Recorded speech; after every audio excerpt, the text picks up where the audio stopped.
Olá, sejam todos bem-vindos.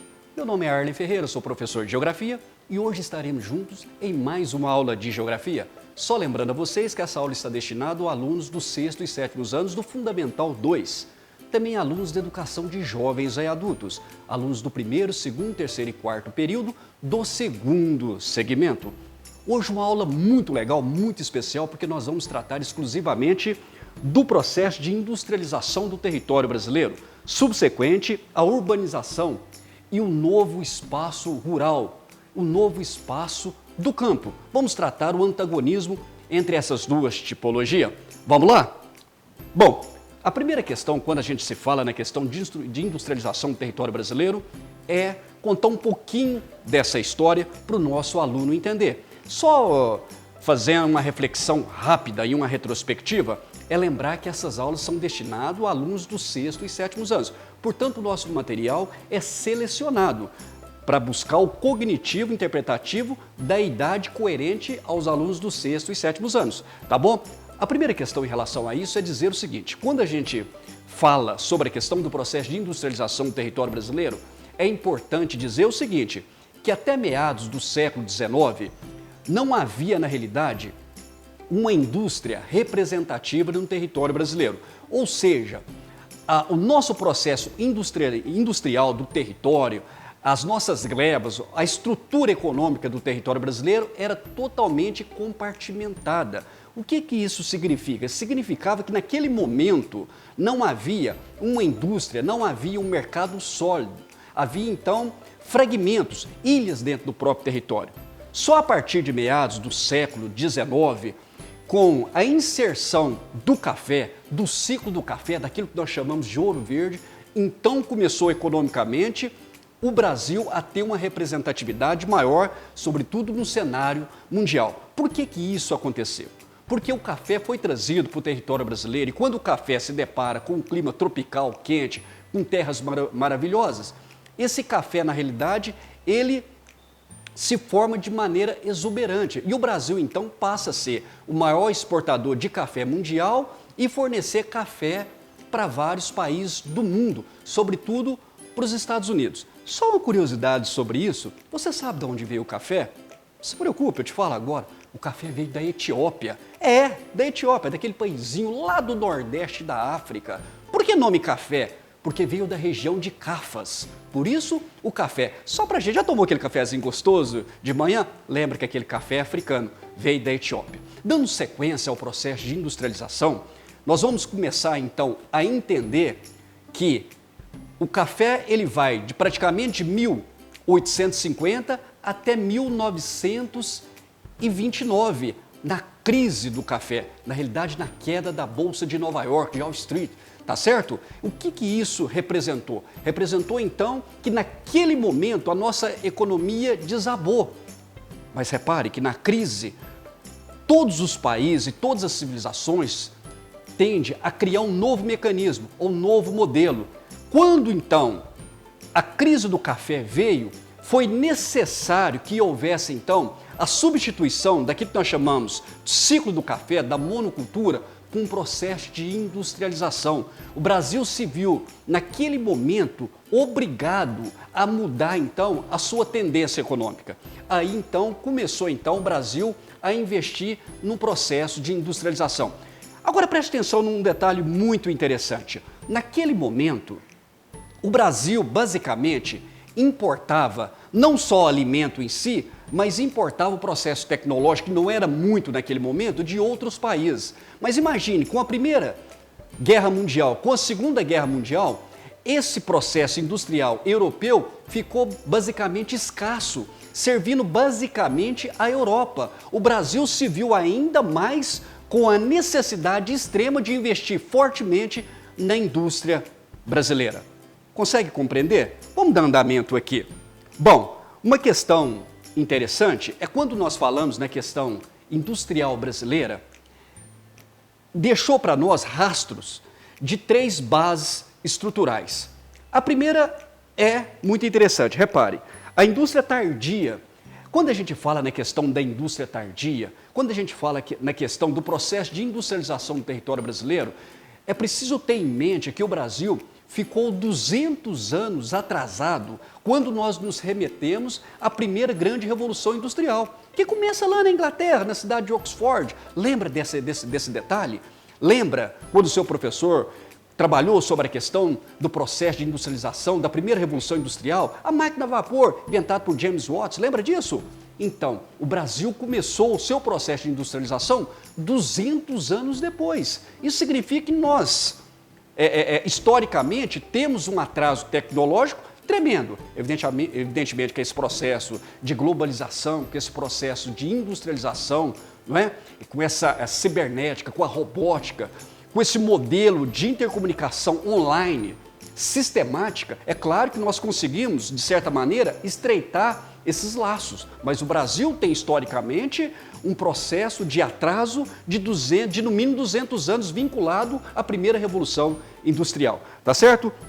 Bom, então, só fazendo aqui uma retrospectiva rapidamente. Primeiro item, o Brasil, então, tem na sua história industrial 200 anos de atraso. Segundo item muito importante, o Brasil teve que substituir rapidamente o processo da monocultura do café, ou seja, aquela tendência de commodities de monocultura, pela questão industrial, certo? E o terceiro rastro bem característico da indústria brasileira foi a nossa dependência econômica, a nossa dependência industrial.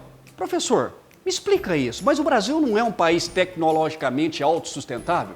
Bom, é preciso compreender essas questões. Embora o Brasil detenha algumas tecnologias, embora o Brasil tenha uma indústria de base muito forte, quando nos remetemos, por exemplo, à questão das nossas riquezas econômicas, dos nossos minerais, o Brasil ainda tem uma dependência muito grande em vários setores.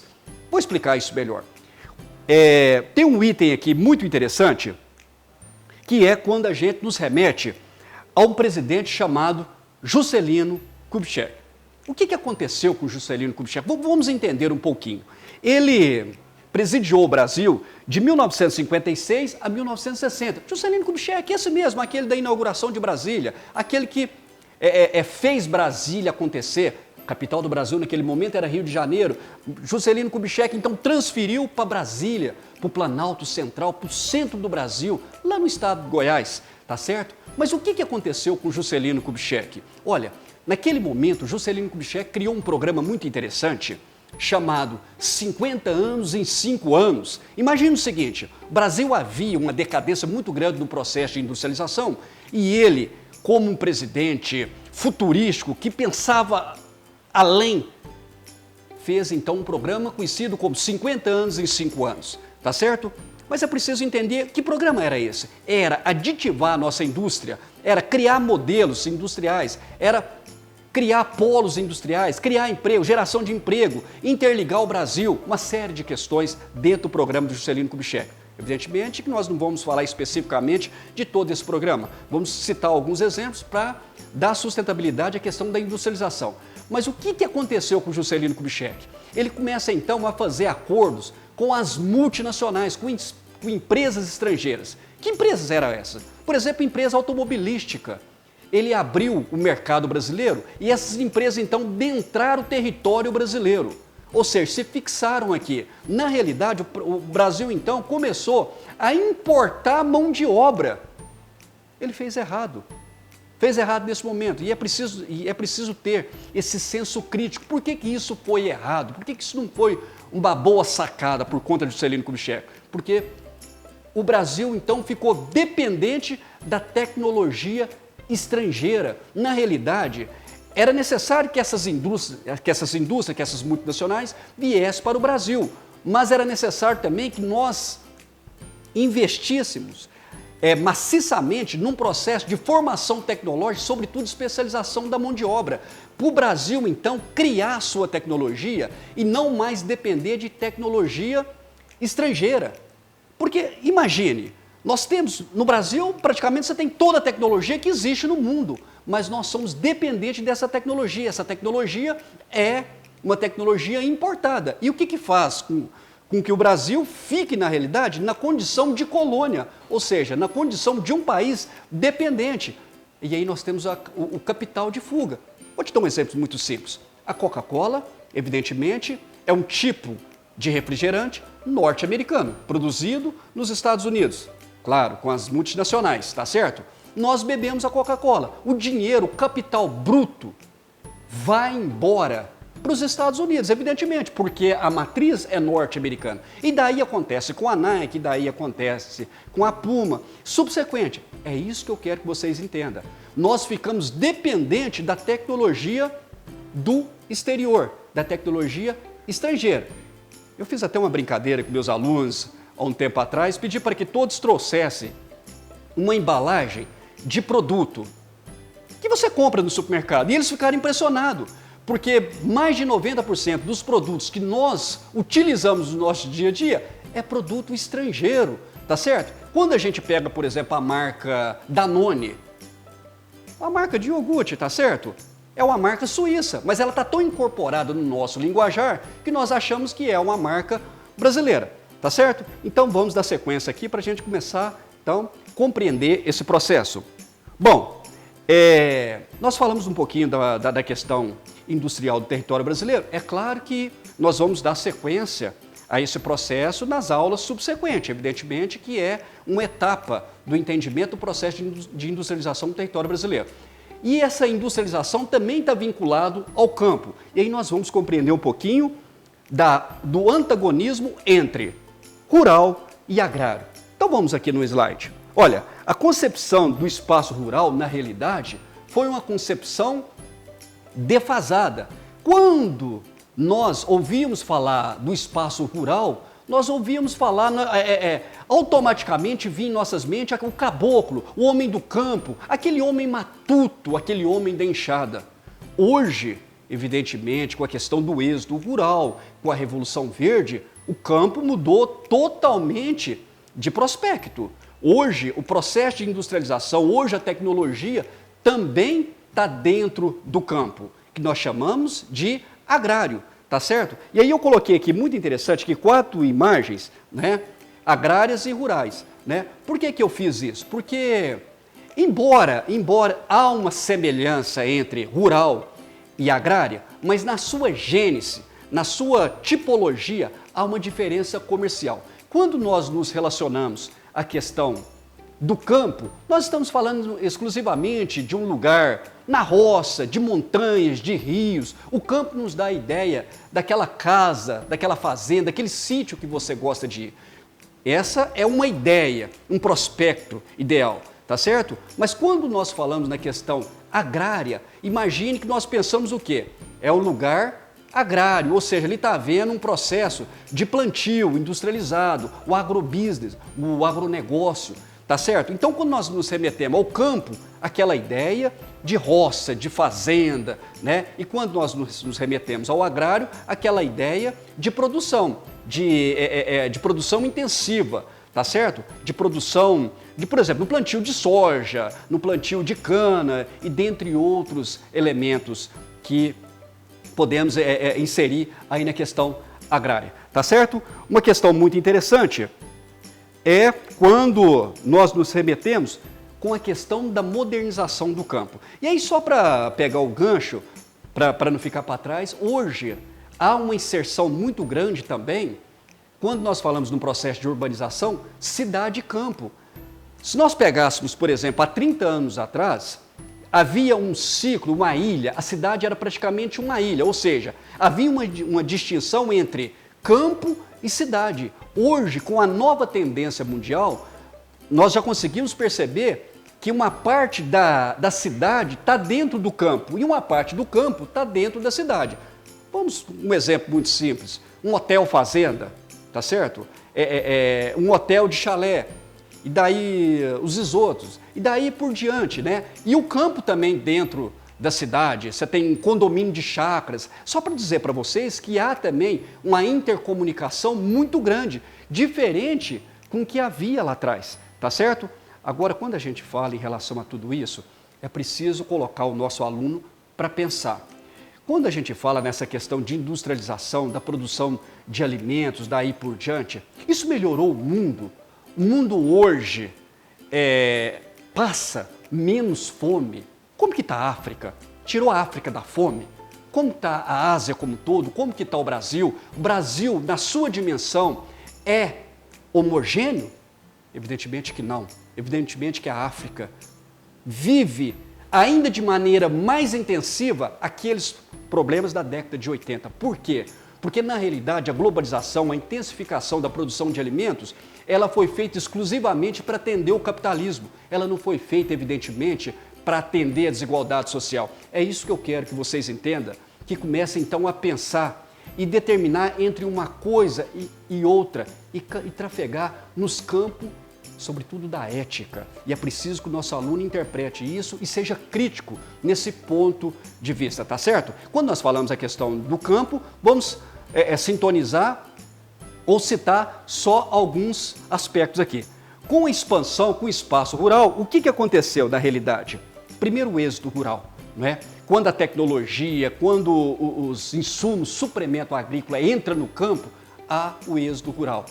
Muito interessante o que eu estou falando. Por quê? Porque, na realidade, como não houve a reforma agrária no Brasil, desde 1850, quando houve a primeira lei da terra, a terra era dada a quem tinha condições de produzir. E o pobre, sobretudo o negro, o escravo, não tinha dote, não tinha como produzir. E aí já, naquele momento, já um assentamento terrível na questão da desigualdade social, sobretudo na questão da terra. E o que aconteceu então com a Revolução Verde? Com o implemento na terra, há uma expulsão do homem da terra. Por que isso aconteceu? Porque ele ainda estava na condição de proletariado. Ele foi expulso do campo porque ele não tinha terra. Subsequente, ele marcha em direção à cidade, que nós chamamos de êxodo rural, e há um inchaço populacional. E aí nós podemos falar sobre a questão favelização, criminalidade, tudo de ruim acontece naquele momento. Porque quando ele vem para a cidade, ele vem sem formação cultural, ele vem sem uma série de condicionantes extremamente importantes para a vida na cidade. Aí é uma acentuação tremenda na questão da desigualdade social. Só dando sequência a isso, imagine uma outra questão. A questão da mão de obra, não é? Hoje, a mão de obra no campo, ela mudou totalmente. Na realidade, é uma mão de obra tecnológica, uma mão de obra que está acompanhando os modelos tecnológicos e, subsequente, expulsou a mão de obra rústica.